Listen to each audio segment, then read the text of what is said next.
It's time for The King and the Cop with the legendary former MLB great Jim Leyritz. And with 100 years of law enforcement in his blood, Tommy Sedner. It's all things sports, plus cop talk, current events, entertainment, and more. Joined by America's favorite Jersey girl, Robin DeLory. It's The King and the Welcome to King and the Cop. It's February 6th. I'm Tommy Sedner. The King, Jimmy Leyritz, is with us, and Jersey girl Robin DeLory is off tonight. How you doing, King? Doing good. Finally getting back home and getting settled here in California. The first month of January was a little good and bad, good and busy with a trip to Hawaii from the 1st to the 8th. And then I did 11 days in Tampa for the Yankees fantasy camp for the men and the women. So yeah, finally back home for a little while. Make a lot of people happy doing that. That's become a decent business for all these ball teams now. They're all holding these fantasy camps, but nothing like the Yankees. I mean, I guess you started it. The Yankees started it, correct? The fantasy camps? Yeah, I mean, they were the original. I think Moose Gower and Hank Bauer, Mickey Mantle used to have a separate camp that wasn't part of the Yankees. And then the Yankees started, once they saw how popular Mickey's was, they started doing theirs. But Mickey never joined them, totally kept that camp separate until probably about 8 years ago. Yeah. Hey, Jimmy, where are the likes of the names of Moose Scourin anymore? How's that for a baseball Moose name? and Hank and all those great guys. Yep. No. Yeah, I think that's going to be interesting over the next few years for, I think, Old Timers Day. There's not a whole lot of guys left. Reggie probably won't come back with everything that's happened with him. Donnie's already coaching, so he's still never available to come. Unless, of course, they're playing Toronto that weekend, which usually doesn't happen. And I don't think you're going to see the likes of the Jeters and the Posadas and those guys really wanting to come back. There's really, I'll be interested to see. I know this year they're doing the 25th anniversary of the 98 team at some point. And I'll be curious to see, does Jeter come back? Do they invite Roger Clemens? Jeter – Jeter said basically that we were going to see a lot of them. I'm not sure what that means. I don't know if I lost you there, but I'm by myself here. Can you still hear me, Mr. Leyritz? So I lost the King. But anyway, it's Super Bowl week here on the King and the Cop, and the Chiefs and the Eagles are getting ready for what'll be quite interesting to see if they draw. Like, I don't know that the average fan was rooting for the Eagles Chiefs. I know the Bengals, Cincinnati. There was no New York. Of course, Philadelphia. You're back. I'm talking about Super Bowl week. Oh. Do you think that the Chief and the Eagles are attractive enough for the Super Bowl holiday? Listen, this is got ripped off as far as I'm concerned. Well, yeah, there's a lot of controversy as far as the referees go in that game. But the bottom line is you got the two number one seeds playing against each other in both leagues. And, it's been, I think, I'm looking at my thing. It's been since 2017 since the number one seeds for both leagues are playing against each other. And that happened to be the Eagles and the New England Patriots back in 2017. So right. I think it's great that we have probably the two teams that were the best. Even though the Bengals were playing the best towards the end. But I think with Patrick Mahomes and of course, Jalen Hurts, Jalen Hurts has been silencing the critics all year long. And to have this matchup between him and Mahomes, I think it's going to be an exciting Super Bowl. They're playing in a neutral field, so it takes away some of the home field advantage for both teams. But I also think in that situation, Philadelphia's defense is stronger than KC's, and that might be the difference in this game. Well, true, but what about Philadelphia's quarterback? I mean, he's hit or miss later in the year. He was unbelievable throughout the year, but then the last few weeks, he was a little inconsistent. So does he get the Super Bowl jitters? I beg this question. The Super Bowl must be like a Game 7 World Series, right? Because it's one or done. And do you feel that the pressure, Jimmy, just every minute of that game is pressure from the kickoff right to the last couple minutes of the game? Do you think he can hack it, or Mahomes is just Superman on one ankle. Yeah, I mean, listen, KC definitely has the experience of being there before. But the bottom line is, I really think that Jalen Hurts has time and time again. I mean, when he was hurt, they went 1-2. Yeah. He comes back and they win. He didn't look pretty, but you know what? They won. And to me, that's the bottom line. And like I said, I think with their defense, I think, they have a decided advantage on the defensive side of the ball. And I think that could make the difference. But then again, they haven't played the likes of a guy like Mahomes. So Right. I think that's, that's where, if you're a betting person, everybody's like, what are you betting? I'm like, listen, I'm not betting win or lose. I can't tell you who's going to win this game. And I think the line's 2.5. And so that tells you that even the experts don't know. Right. So again, you can't be rooting for the Eagles. You're a Giant fan, and it's just a little knife twister if the Eagles win. But South Jersey, our audience, they're all green after you go past maybe exit 82 here. So Jersey people in the house. I'm in a little different situation. Right, I am a Giants fan, but I'm also a Bengals fan. Right. And KC beat my Bengals. Right. Yeah, so I just can't. I love Mahomes. I think he's great. I love Kelsey, but I just can't root for Which them. Kelsey? Yeah, I know which Kelsey. I like the other Kelsey's team better. And I would like to. I'm kind of a guy that, just like when the Yankees lose and they get knocked out of the playoffs and the Mets are still left, I'm going to root for the Mets because it's a New York team. I'm going to root for Philly because it is my league and it's my division. And if we got beat by the best team, hey, you know what? We had a good year. You're going to get some. You're going to get some crap thrown your way for making that statement.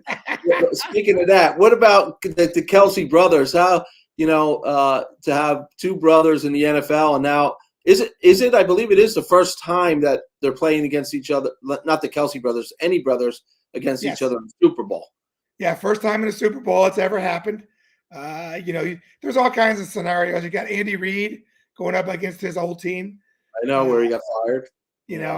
And of course, I always put Hurts and Mahomes, and it's the doubters versus the haters. Yeah. And so for me, there's a lot of great stories in the Super Bowl. And here's the other thing, T. The waste management is there also. I know. I mean, it's got to be going nuts right now. I know. I know we've both played there. I mean, I love that course, and that's a fun time. But we'll bounce around a little bit. But to your point of the waste management golf tournament, the PGA tournament, we were talking before off the air. I watched, and I posted something on Pebble. Robin took me there 3 years ago for my birthday. It was the best trip I ever been on, and it is the eighth wonder of the world, Pebble Beach. Oh, God. And here I turn on the TV. We were down in D.C. and had some downtime, and I'm looking to watch good old Pebble. And the only name not that I'm a golf fan, so I recognize names, but the only name that really jumped out at me was Jordan Spieth early on. Where did everybody go? I mean, that used to be a tournament to play, and I know it was the celebrities, but even the celebrities were just B celebrities that were playing in it. They could let Setner and Leyritz play, for God's sakes. There you go. Yeah, it was a little disappointing. I think, like you said, when you talk about Pebble Beach, when you talk about Spyglass, when you talk about those courses right there, you're talking about some of the greatest courses, not in the United States, but in the world. Yeah. And for it not to be represented well enough I actually think it gives the Live Tour even much more credence to say, Agreed. Look, PGA can't even put these top players in some of their greatest courses. Why is that not happening? And, I just think that, listen, I'm glad to see Justin Rose win. It's been 4 years since he had won a tournament. It was good to see that. But yeah, it just didn't have that. And being out here in California, all over the newspapers, all over everywhere was the disappointment that California had, because the tournament isn't as big as special as it used to be. And hopefully they can change that as the years go on. Well, the week before they were in Torrey, and another great course, which you're very familiar with, and so am I. Again, not star-studded. This week, it'll be interesting to see who shows up there. I'm sure it'll have maybe they won't. All the Mickelsons that used to have so much fun won't be there for that tournament. And then I think they head down to Riviera, right? They're in LA after that. And that's always a fan favorite. Yeah, you're right. I mean, but it's like, where do you watch these guys on the Live Tour? You don't. Nobody's picked them up yet. It's in plain words, a real pissing contest. What's going on there? I mean, I don't know. It hurt the game. It really did hurt the game. But then I read today, Jimmy, and you can relate to this because you guys went on strike, so the guys of today would have a better life, which we were talking about before, which they do. Did Mickelson bring all of a sudden the PGA found a bunch of money, more money for these guys? It's funny, T. Everybody was all over Mickelson in the beginning, and I was reading a lot more, just not the newspapers, but a lot more stuff that he was putting out there. And all along, I was like, you know what? When he first did it, I think we all came down really hard on him. But then, of course, when all of a sudden the PGA finds all this money, and all of a sudden the purses get bigger, and all these guys, the Rory McIlroys and the guys that badmouth Mickelson in the beginning, they're going to regret it because he's going to improve their tour. He's going to improve the PGA and get them more money. And the bottom line is they're going to figure a way that the Live Tour and the PGA somehow share events, somehow do like the USFL and the NFL did, where, hey, when these guys get too good for the USFL, they can go play in the NFL, like Warren Moon, like Herschel Walker, and you're going to see more younger kids who don't get their PGA Tour card getting an opportunity on the Live Tour to eventually come back and play some PGA events, if the PGA allows that. And I think eventually they will. To me, I say the same thing. The USFL gave the NFL an opportunity to watch players develop, maybe come back from injuries, and all of a sudden there were a few gems. A couple Hall of Famers came out of there. That's right. Well, Jim Kelly. I mean, come on. There were some pretty big names that came out of the USFL. I think the Live Tour has the opportunity to do the same thing and work alongside the PGA and not necessarily be a deterrent if the PGA and the Live Tour figure out a way to work together. I'm disappointed because you want to see those top 10 guys battle against each other. And when you went to Pebble or Torrey, you knew they would all be there for that. The stars came out, as they said, but I think the game's in trouble a little bit because we'll see how sponsorship goes. I mean, the ratings have to be plummeting for, I watch the Golf Channel every night. I click it on once in a while to get an update. Even that's boring at this point because they're not allowed to talk about Live. They don't even reference it really. So, and then the Live guys are only playing once every 3 weeks, 4 weeks, if that, because they're making so much money they don't even need to play. So I'll be curious to see who shows up for the Phoenix Open for this Open, the Waste Management. And listen, if I'm a golf guy and I'm a top player, I want to play in this atmosphere in Phoenix and in the Waste Management tournament. Because absolutely. It's got to be fun for them to kind of let their hair down a little bit and have some fun with it. And that's the only reason, T, I didn't go to the Super Bowl this year, is because the management tournament was there also, and I was not going to go deal with all that traffic and all that craziness. I'd rather sit home and watch. I can have both TVs on, watching the golf and watching the football. Get the replays, see all the players, and of course see the Super Bowl commercials, which is the most important. Right. I lived out there for a minute in Chandler, and the one of the times I happened to be there, Super Bowl and of course Waste Management. I mean, that Scottsdale was like paralyzed. You couldn't even get around. I mean, they would get in it or get out of it, but it's a cool concept. I like it a lot. Back to Pebble Beach before we move on. When Jack Nicklaus, the greatest, says, if I had to play one more round of golf in my life, I would choose Pebble Beach because it's the greatest course ever. You sometimes wonder, are these golfers spoiled now because they know they could just go and come as they please? They're in private jets. I think one of the last things Arnold Palmer was talking about was so much money in the game. Now there's so much more that there's not even the kill to win anymore as much. Yeah, I mean, listen, anytime the money gets big, you lose some of that, the reality of, hey, you know what? I owe it to be at this tournament. Yeah. You know what? I don't care how much money I got, how much I've made. This is Pebble Beach. This is, the Pebble Beach Open. I mean, it's a historic event. It's something that as a player, you should be at. Like, and again, a guy like Jack Nicklaus saying something like that. Yeah. It's what it is. And unfortunately, you're right. I mean, guys making the kind of money they're making, most of the reason we played and we grunted it out and we went through the hard times is because, yes, we wanted to make money to take care of our families.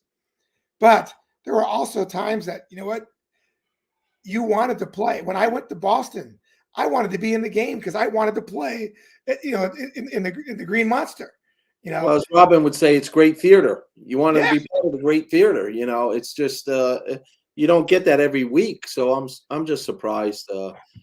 Speaking of theater and money, Mr. Brady, the GOAT, decided finally he's going to retire, and he did it over Twitter or Facebook or a message. And today he announced, Jimmy, and I know you know this, that he's going to take a year off and hang and chill out and probably spend some time and straighten out, enjoy his family, and maybe straighten out what he went through. But he is going to be in the booth because he's sharp as a fox, and he's going to Fox News for $375 million for 10 years. Yeah. I mean, time wow. $375 million, Jimmy, to announce a football game of people that will never be as great as he is. So that should be an interesting take. Yeah, the timing of it is perfect for him. I understand. You and I have been through divorces. We know what it's like to the kids. I'm hoping he takes the year off and really spend some time with these kids and try to explain to them what's going on and why mommy and daddy are splitting, and really make sure these kids are okay. I think that's important. I think that's what every good father should do. And I do think it is amazing that he's going to make more money in a booth in 10 years than he did during a 23-year NFL career. I should say it's shocking, but it's not shocking. But here's my question: is he going to be Carlos Beltran? Or is he going to be frozen pizza? Right? Yeah. I don't know. They don't know, and he's the. They're talking about Olsen and being so good, and he's now is Brady taking his spot? Are they gonna have to settle for a 3-man booth? I think they should to ease him into it. But this, one of the hardest things is for the Hall of Famers, the greats of the game, to either manage and or announce, because they look through the eyes of how they played the game. Well, they played the game at another level than everybody when you're the best. And that's just it. And that's where guys like Tony Romo shine. Right. Because he wasn't, he never lived up to his potential. He never, he knows his failures. And so usually the guys that have failed the most are the best kind of announcers because they know the other side. Yep. The guys that, I don't think Derek Jeter would be very good in the booth. But or owning a team. Right. Well, yeah. I mean, that's a different situation. I don't know about if anybody could have done much with Miami. But I'm saying more from the standpoint of how the game came to him as easy as it did. Right.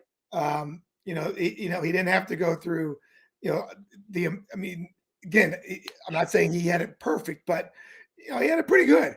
But I think that's the hardest thing, is to really find someone who can be that good in the booth, that had so much success on the field. Really hasn't been done in broadcasting. And John Madden, what was the one? Don Meredith. Yep. Guys, Gifford. Yeah, Frank Gifford. These guys were, they were good, but they weren't the greatest. Right. Roger Staubach couldn't do it. Yeah, you're right. So, and Boomer, if Boomer and Phil Simms, we watch them every Sunday. Howie Long, Michael Strahan. These were all greats, but they're on a 5-person panel. Yeah. So they get to play off of each other. To have to do the analysis and the play-by-play of every play, you better have a good right arm in there to bail you out if you're not, And Fox has it tough because this Olsen guy, he did a great job. Mm-hmm. And there were people talking, what are they going to do? How are they going to after what this guy had done this postseason, how are you not going to bring him back in some capacity? Wasn't he calling the Super Bowl? He's calling the Super Bowl. Oh, exactly. That's what I'm saying. So he's calling all these games. And the bottom line is that's the one good thing I think Brady taking the year off gives Fox a chance to go, okay, maybe we do go with the 3-man booth. Right. But 375 million. 375, brother. Yeah, 375. I mean, that's legacy money there, Oh, yeah. And and the good thing is she gets none of that. And that might be the reason he took a year off to make sure that's settled. She's off with her karate or probably yoga instructor. Yeah. What is he? What kind of instructor? I think he was yoga instructor or something like Yoga that. or something. God bless. Yeah. But she's not hurting either. She's worth about $400 million herself. But I root for Tom Brady. We always joke around. He's too good looking. He's too great, and everything just lands in his lap. But he's a man. He's a human being, and both of them. I see she wished him all the best and was excited for him. And nobody knows what goes on behind closed doors. But Exactly. You root for people. You don't root against them. Hey, speaking of rooting for people, Mr. Cohen, in the news, Mr. Billionaire, and he's got to win some World Series first, but he is the new George Steinbrenner on the block. What are your thoughts on that? He's the rookie, but he's got more money than everybody. So does that make you not a rookie with the owners, or these owners are so wealthy they don't care? But rumor has it that they were giving him a hard time a little bit. Yeah, I mean, he came out the other day and talked about it, and he said that he's tired of hearing it. That the bottom line is Major League Baseball has rules, and he's playing by the rules. If he spends more money, he has to pay a bigger luxury tax. He doesn't care. Guess what? His hedge funds had the best year ever this past year. That's so right. He's going to spend more and more money because he has it. And the bottom line is, listen, it still means Buck Showalter has to win. It still means that there's still that pressure of New York. It's still about getting to the World Series. And everybody was disappointed. Even though they had 102 wins last year, everyone in the Mets family was disappointed the way it ended. And so, yes, there's more money put out. There's more stars bought, coming in. But will it translate on the field? And that's going to be up to Showalter, and that's going to be up to the coaching staff. And I think they can. I think they're going to be strong. But we'll, it remains to be seen. And that's why we play 162 games. But we're already kind of saying they're going to be in because of the playoff situation. Right. So what's your thought there? Are they it's what are we, 9 days from pitchers and catchers? I mean, you and I are going to bounce around in spring training again this year, but what's your thoughts on the Mets? Who's the favorite? It's football week, but you know what? Let's stay with our favorite, baseball. Who do you think? I mean, Atlanta's made good moves. I mean, Philadelphia is stronger. Are the Mets, they got two of the greatest studs ever to go on the hump, but are they over the hump? Are they over age at this point? Injuries could come in. What do you think? Where do the Mets stand? I think they don't have a lot of question marks except for how do they go from the 6th to the 9th and get the ball to Diaz. That's going to be their biggest question mark. And who's going to fill those roles? Because they lost guys that they had that were pretty solid. It'll be interesting to see what happens. I do like their offense. Their offense puts the ball in play. They don't strike out a lot. They all take good approaches. Even their power hitters who, Alonso and them, that when they need a base hit to right field, when the whole right side of the infield's open late in the game, guess what? Pete Alonso hits a ground ball through that side of the infield to give them, a guy on base. I like that kind of baseball. I think that they're the type of team offensively that can play against the number one, number two starters. That is the biggest question mark for the other side of town with the Yankees. Yeah. Are they going to have the hitters that put the ball in play, that don't strike out 200, 300 times? And, the elephant in the room is Aaron Hicks, of course. What do we do with him? Do we give him another chance? How short is his rope if the season does start with him in the outfield? And where is Oswaldo Cabrera in the pecking order? If he comes in and has a great spring, does he get the start? So and the bigger question mark is DJ LeMahieu. Well, from what do we know about him? And you can get to that, but the other question mark obviously is Donaldson. I mean, because they didn't clean that corner up either, the hot corner. So they're stuck with two scenarios, Hicks and Donaldson. But you're right, is DJ healthy enough that he's going to start carrying them a little bit and helping out? What's the word? What do you hear? You were down in Tampa. Any word? Well, yeah. I mean, I was just at this weekend. I was up in Jersey at the autograph signing with 28 of the former Yankees and a couple guys, the announcers, Michael Kay and John Sterling and them. And it's interesting because they still feel like there's a big trade somewhere. Yeah. They feel like there's a couple guys they have to unload that either are timed out, they can't get sent back down, or ready to start pitching in the big league level, and there's no room for them. So it'll be interesting to see if, are they still going to try to make a deal for the outfielder from Pittsburgh? Are they still, what is this going to be, this move? And the bigger question mark, T, is there's two guys out here in Anaheim, California, that one of them for sure is Ohtani, and the New York Mets and Steve Cohen have already said it's a blank check.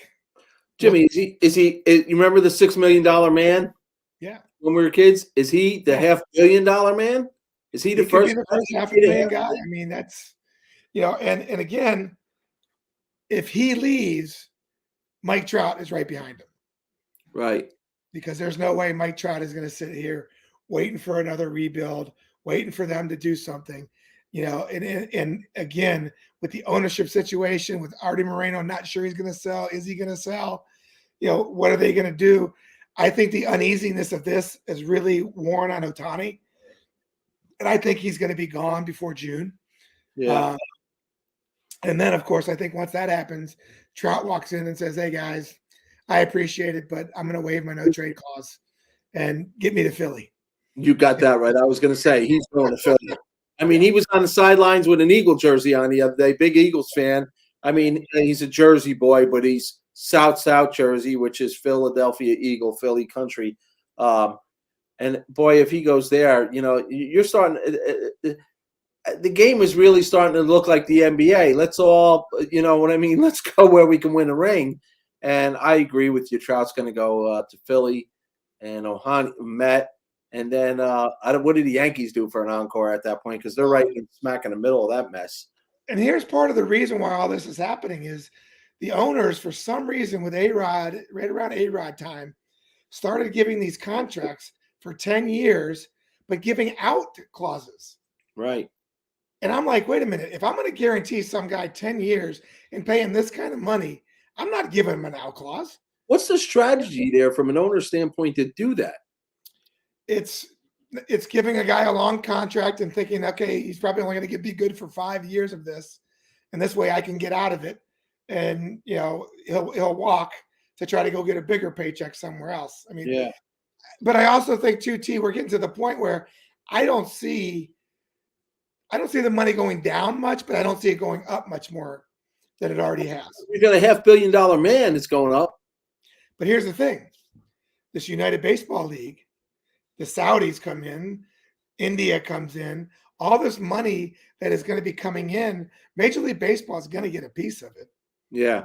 They're not going to let that go for nothing.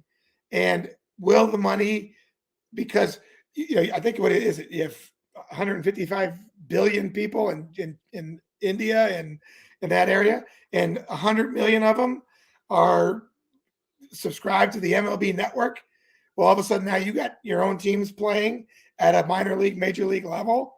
And, you get a league now like Japan does. And all of a sudden, there's a lot of interest. And now Major League Baseball will have satellites that carry the major league games. So there's just more money coming in. Does Major League Baseball end up like live in the PGA Tour eventually? Like, does money just outprice themselves to where the popularity goes away? I think it's going to be. I look at this United Baseball League as having an opportunity to be successful because you're going into territories that have great athletes, but they don't play anything because it's not there. And so you're going to find a couple, with, as they say, diamonds in the rough, right? There, but you're also going to have all this money behind it, and all these new satellites going up, and all these different things, and there's going to be a lot of influx of money. I look at it more like Japan, where I think this league will happen. It will survive. And there will be players that want to go play there from the United States because they've worn out, they're not able to play here anymore, just like we've done in Japan. Right. And I think it might have an opportunity to do something like that. Speaking of players playing, the World Baseball Classic is this year, and the Yankees shut down Severino, told him he's not pitching. They don't, which I think is the right move. Do you? I mean, I know you want to play for your country, but you're getting paid by your team, and he hasn't hacked the old full season yet. So, what's your thoughts on that? Well, listen, the bottom line is the guy that didn't pitch a full season, who has an injury, has injuries. There is no possible way that if hey, you want to go play, give me your contract back. Yeah. After it's over with and you're healthy, hey, maybe we'll bring you back. But we're not signing off on giving you the opportunity to get hurt when we're paying you. Right. And I think that's a difficult decision for a lot of the teams. But again, for guys that have been healthy, that's fine.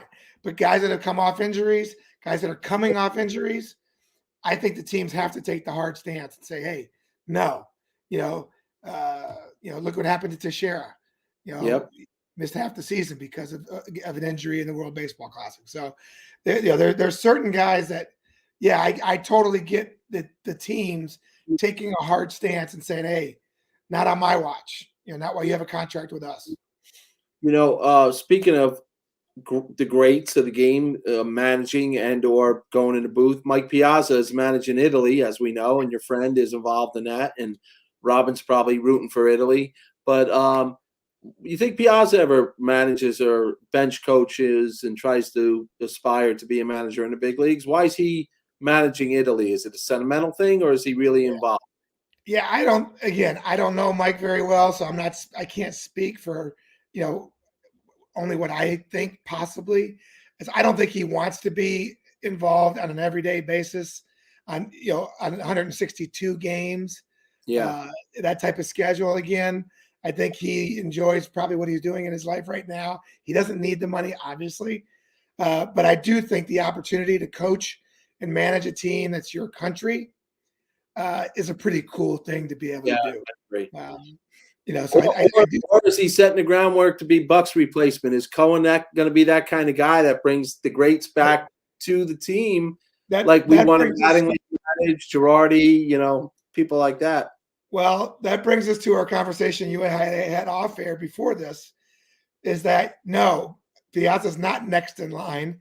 And they just hired a guy who was in the Yes Network booth last year and who has gone through scandals, who they had to fire because of the scandal 2 years ago. I don't get it. They brought him back as an assistant to the general manager in the front office for the New York Mets. I think, yes, that's maybe a possibility of a future. But I do think this. I do think as much as Carlos Beltran was horrible on the network, obviously not ready to do TV, obviously can't do TV. I do think he's back in a role where he will thrive. I do think that he is good with young players, especially Latin players that he can communicate to. Everybody that I talked to last year from the Yankees that spoke with Carlos on a baseball level said he belongs in the dugout. He belongs with a team in that capacity, he doesn't belong in a radio or TV booth, which was very obvious. So it was I awful. do think It was almost setting him up to fail. Yeah, exactly. He was that bad. But we are obviously all for second chances. But can we be consistent with the second chances? Some people get the death penalty, and other people, even including A-Rod, 2, 3. I don't know if he's as popular since J-Lo left him, but I mean, because he was, you don't see him as much. But what's your feeling on that? Is it too soon for these guys to get these second chances? I mean, or was that scandal just a bunch of BS slapped on the wrist, let them keep the trophy in the ring? And Houston, they won a couple of years later. They won last year. So what's the difference? Now that's the argument. Surfacing. That's the argument you get into, especially being a former player. We didn't think the scandal was that big of a deal as former players. We actually said, hey, listen, you asked for the technology in the game. Yeah, good for you. And somebody figured it out. You figured it out.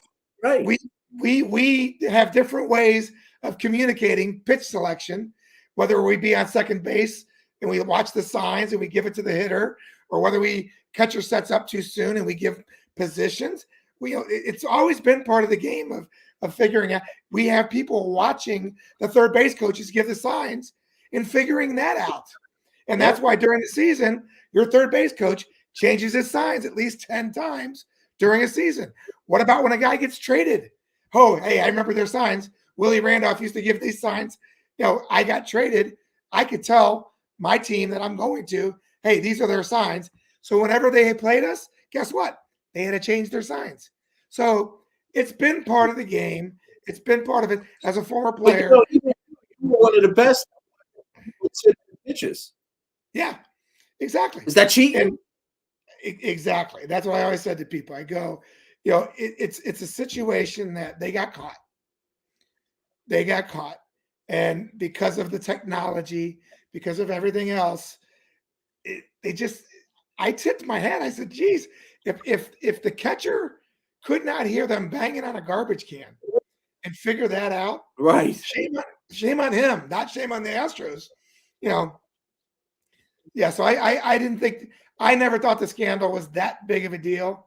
I did think, of course, when you do get caught, there are going to be some consequences, and I think the 1-year suspension was pretty good for all of them. But they're back in the game now.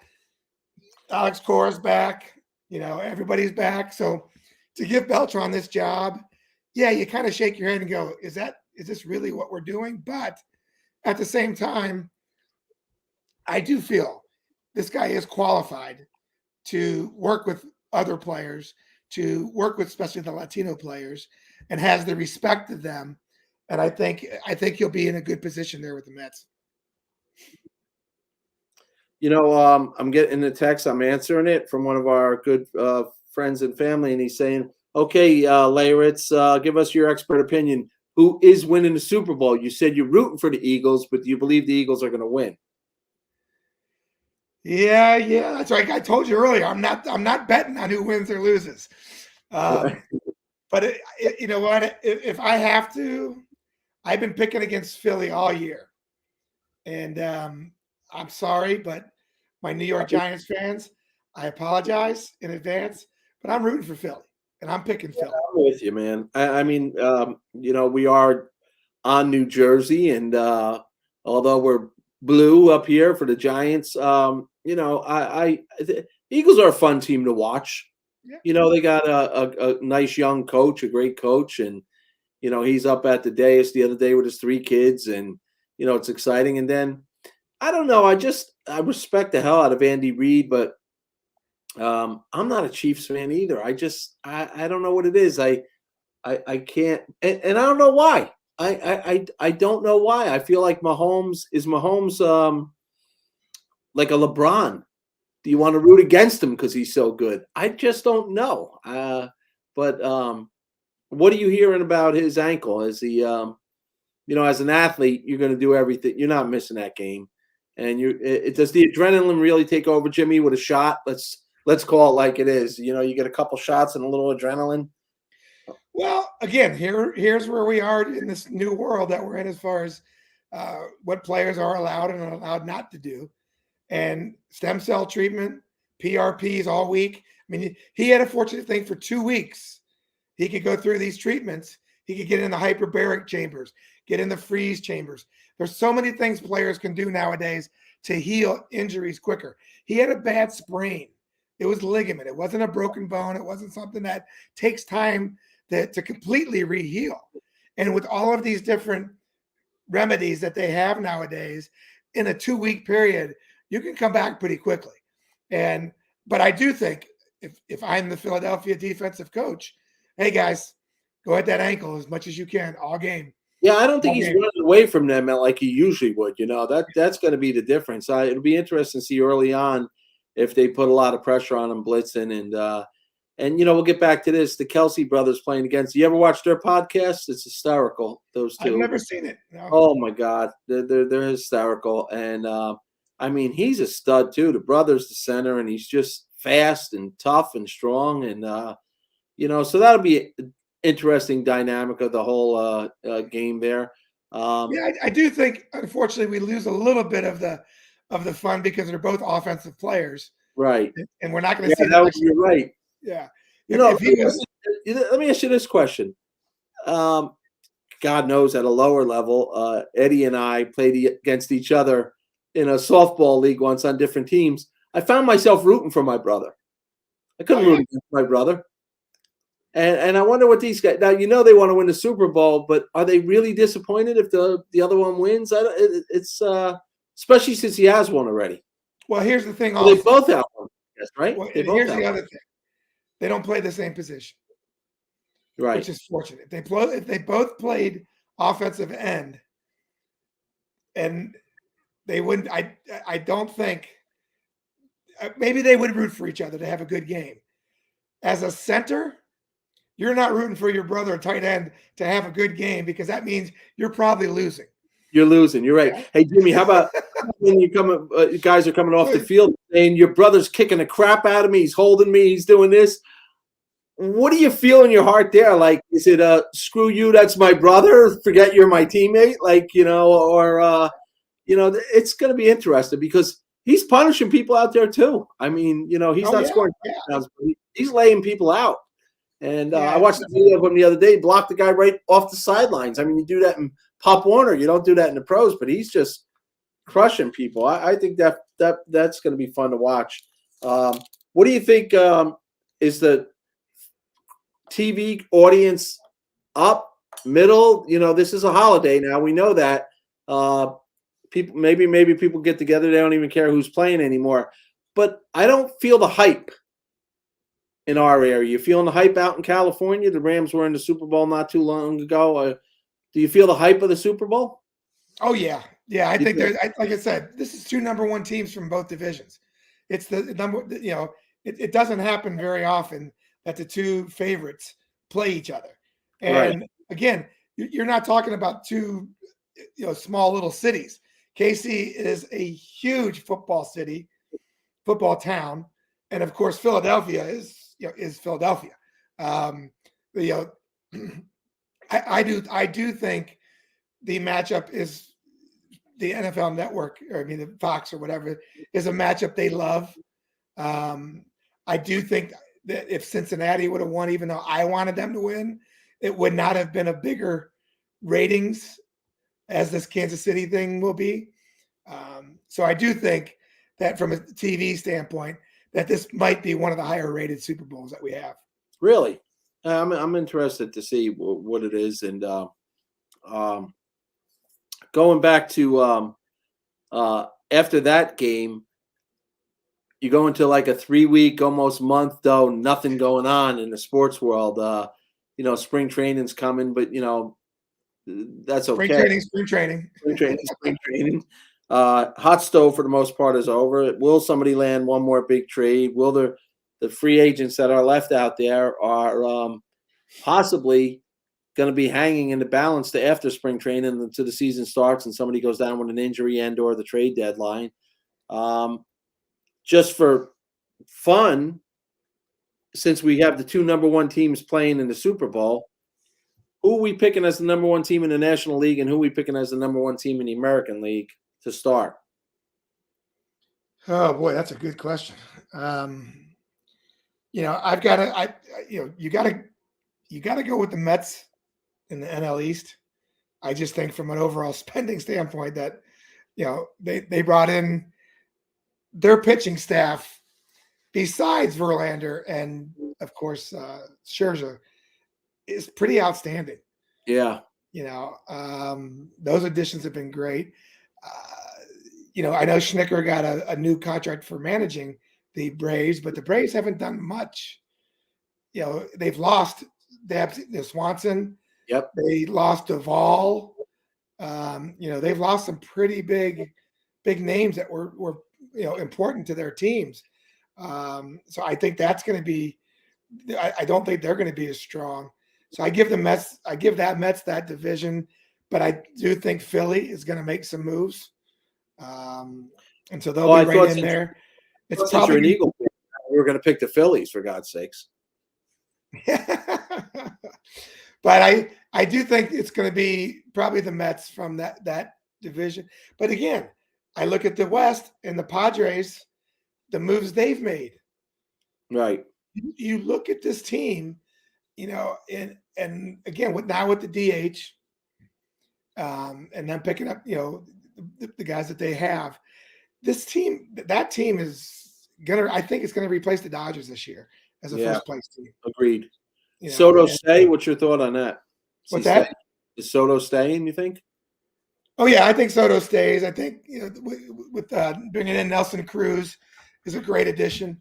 Mm-hmm. He's going to be more of a leader in that clubhouse as the veteran guy, and he'll have a presence over Soto and over Machado. And I just think, like I said, I just think that team is finally into the point where they will probably replace the Dodgers as the number one team out of the West. Who are you picking in the American League? Houston Defender to our Yankees? Or I don't think so. Yeah. I like the Yankees. I think the Yankees, their pitching staff has gotten better, and it was pretty good last year. And I do think that they have a great. I do think they've got to change their offensive mindset. They need to put the ball in play more. They need to cut down on the strikeouts. And I do think that that's going to be an emphasis on some of the new hitting coaches that are here.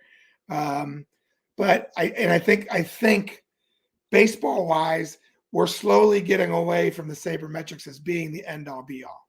Agreed. Thank God.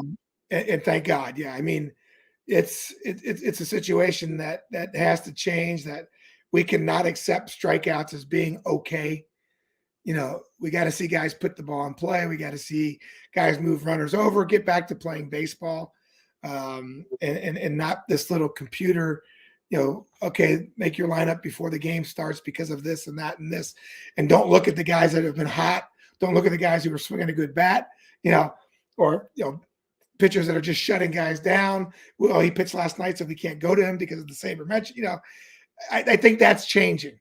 So I'm excited for that point.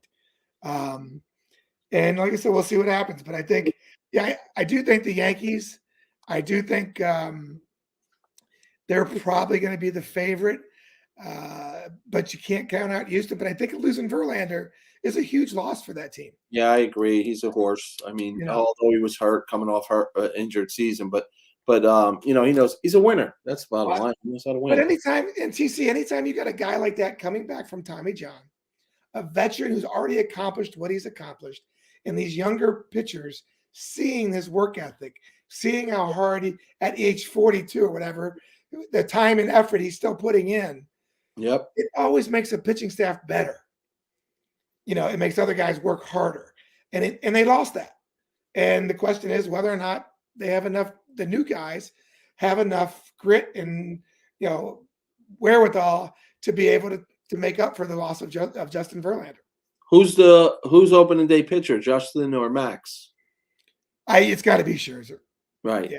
It's gotta be out of respect or. Listen, he's already been there. He's been the workhorse. and I think honestly, I think Justin Verlander is perfectly fine with that. Yeah. Yep.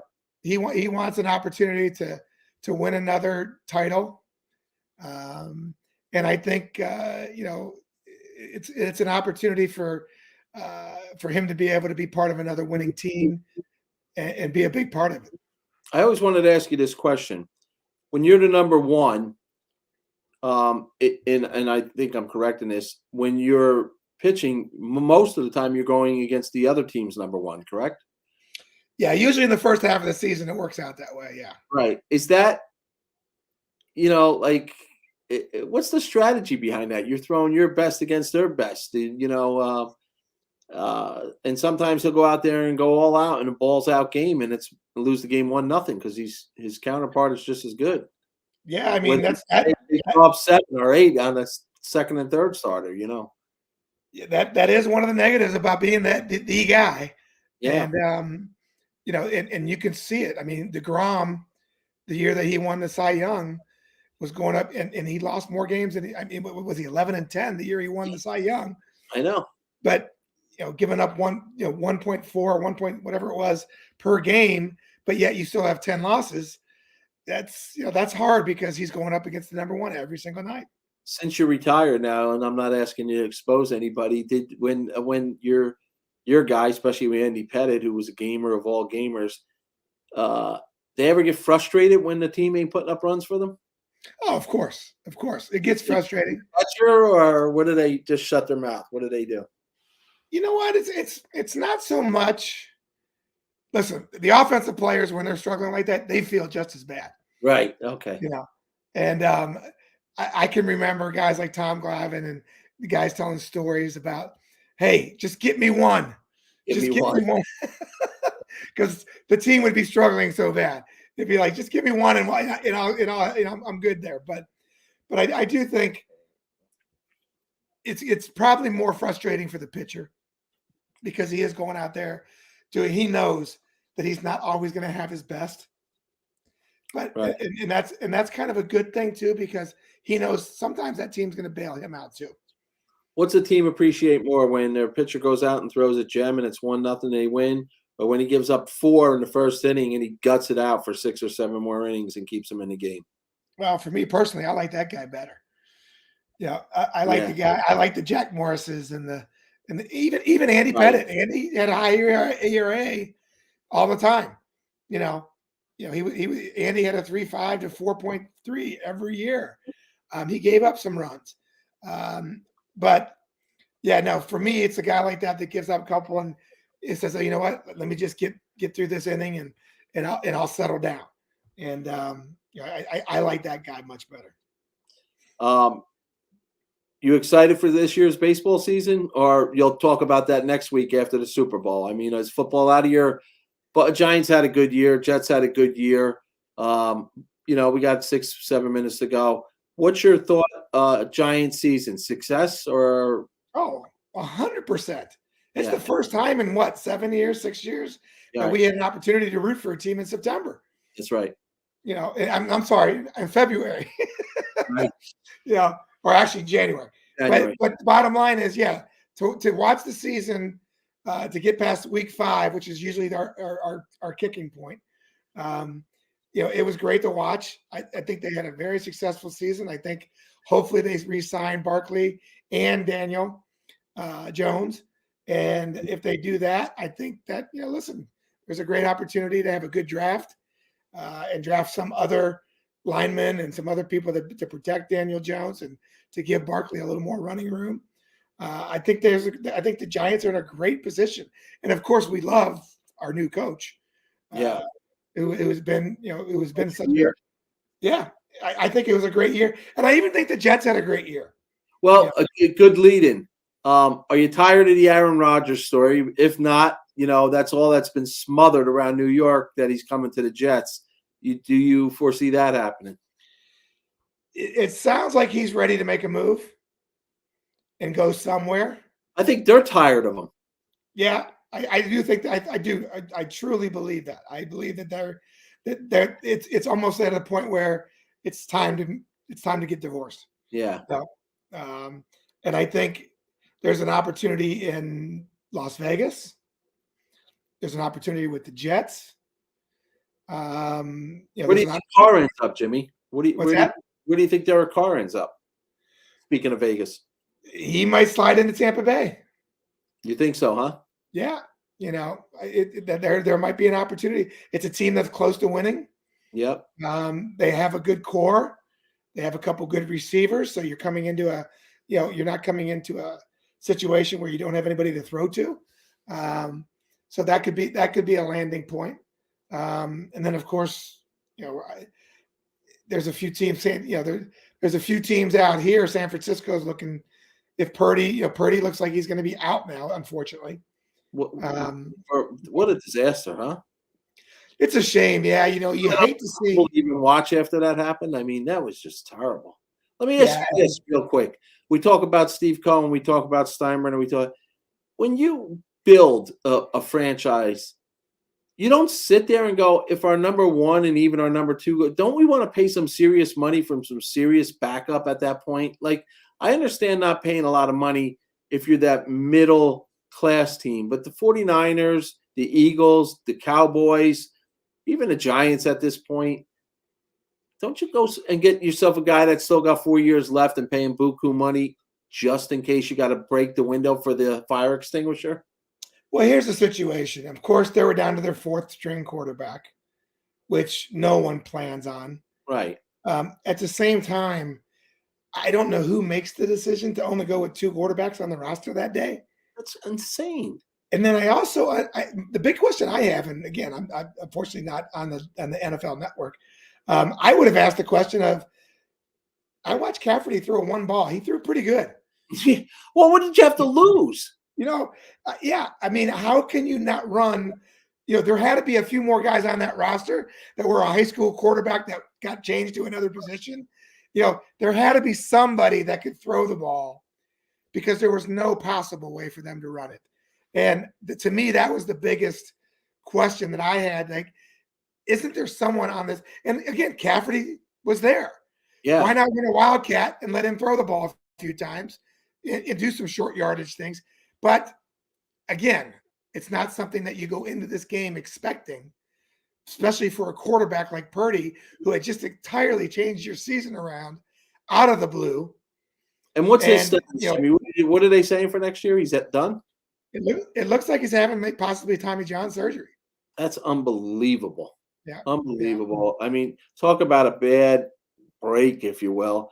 Here this kid comes 7-0 and gets hurt. It's just I don't know. And then Garofalo, he's always hurt. So shouldn't you have prepared that he was going to get hurt? And it'll be interesting. They got a good team. I love their franchise. I love their coach. I love John Lynch, the GM. It's just it's interesting. But yeah, it'll be exciting offseason. See what the Jets and Giants do.